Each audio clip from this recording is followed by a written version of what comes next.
Bye, babe. See you soon. Ingat ka.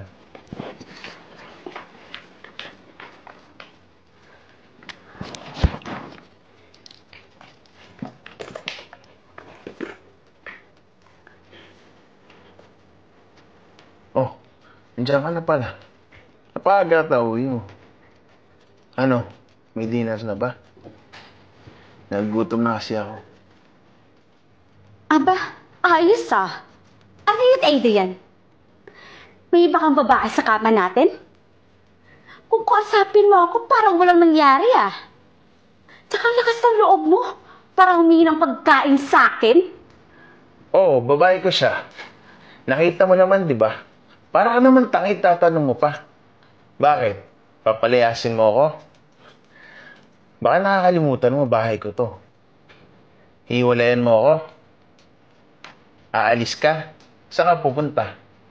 Sa magulang mo? Eh, di ba nga tinakwil ka nila dahil sumama ka sa akin? Kung hindi mo na ako mahal, hiwalayan mo na ako! Walang maghihiwalay. Hindi tayo maghihiwalay. Dahil hindi ako papayag. Magiging byuda ka muna bago tayo maghihiwalay. Hanggat nabubuhay ako, magsasama tayo. Naintindihan mo ba? Sige na, paghain mo na ako. Magkasilbi ka naman.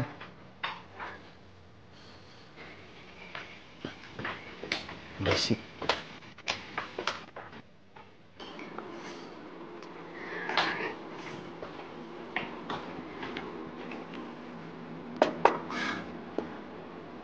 Ano to? Dilata? Hindi mo ba alam na allergic ako sa dilata? Sa pagkain ng mga squammy yan. Eh, honey, pasensya ka na. Pag-check ko sa ref, walang laman eh. Tsaka nakalimutan kong dumaan sa palengke. Wala ka naman kasi sinabi sa akin. Sana nakadaan ako. Ang bobo mo talaga eh, no? Yan na nga lang ang silbi mo eh. Eh, honey, galing akong trabaho. Pagod ako. Tsaka wala ka namang ginagawa dito, di ba? Kung sana tinutulungan mo ko sa gawaing bahay. Di sana aabot sa ganito. Hoy, inuutusan mo ba ako? Baka nakakalimutan mo, nakatira ka dito sa pamamahay ko. Pinamana lang naman to sa'yo ng mga magulang mo. Tsaka hindi sapat to para mabuhay tayo. Kailangan pa rin natin ng pera. Kaya nga nandiyan ka para magtrabaho sa atin, di ba? Kaya kung may gusto akong gawin, wag na wag mo akong pakikialaman.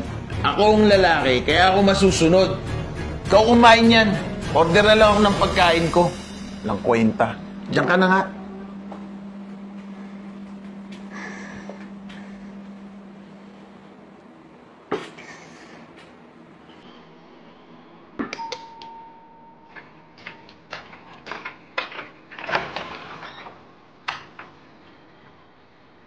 Hi!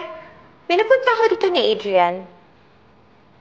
Teka, bakit bitbit mo yung gamit mo? Anong ibig sabihin nito? Hi, babe! I miss you!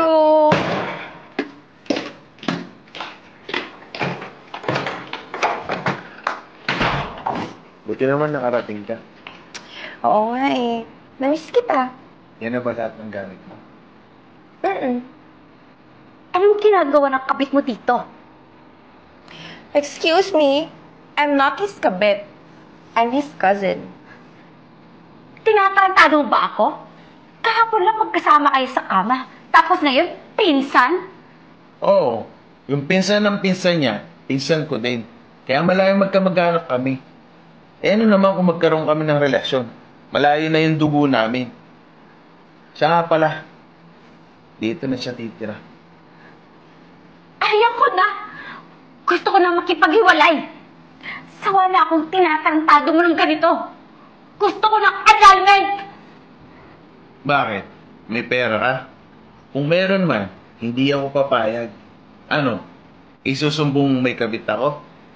Tanga, walang maniniwala sa'yo. Dahil sasabihin kong pinsan ko to na pinatira ko lang dito.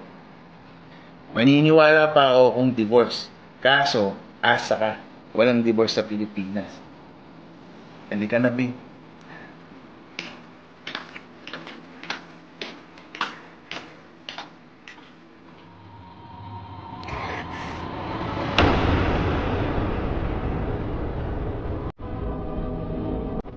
Hoy, Sisi! Matagal pa ba yan? Gutom na kami.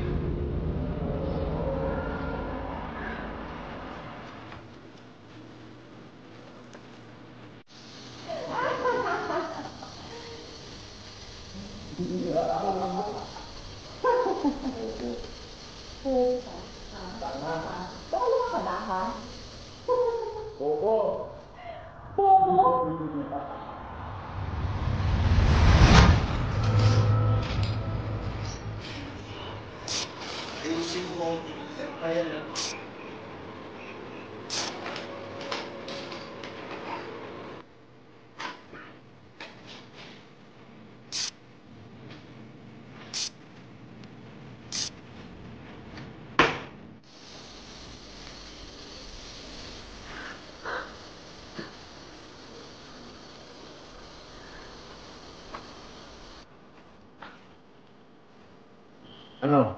Luto na ba yung pagkain? Nagugutom na tong baby ko. Hoy! Ano yung dala mo? Mainit yan ah. Oo. Mainit to. Kumukulong tubig. Susunugin ko yung pagmumukha niyo! Huwag kang magdidiro ng ganyan. Masakit yan. Mag-usap tayo. Hindi! Walang mag-uusap. Ito yung gusto niyo, di ba? Ito ang gamot sa mga malalanding katulad niyo!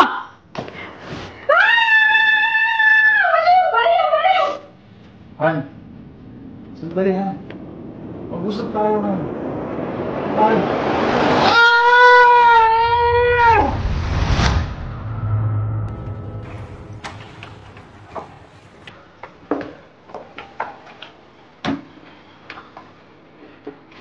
Wala bang ibang tao dito? Baka mamaya may asawa ka na, ha? No, I'm single and ready to mingle. Well, in fact, byuda kaya ako. Kaya ganun na rin yun. And don't me. I know marami kang babae. Kaya sumama ka sa akin dito. Well, I'm famous. Normal lang naman sa akin yun, eh. Tsaka, teka. Silosa ka ba? Hindi ako silosa. Open-minded ako. Kaya yun ang gusto ko sa relasyon natin. Para may excitement. Do you want some drinks? Yes, please. Anong gusto mo? Wine or champagne? Anything? O baka gusto mo tequila para body shot tayo? Much better.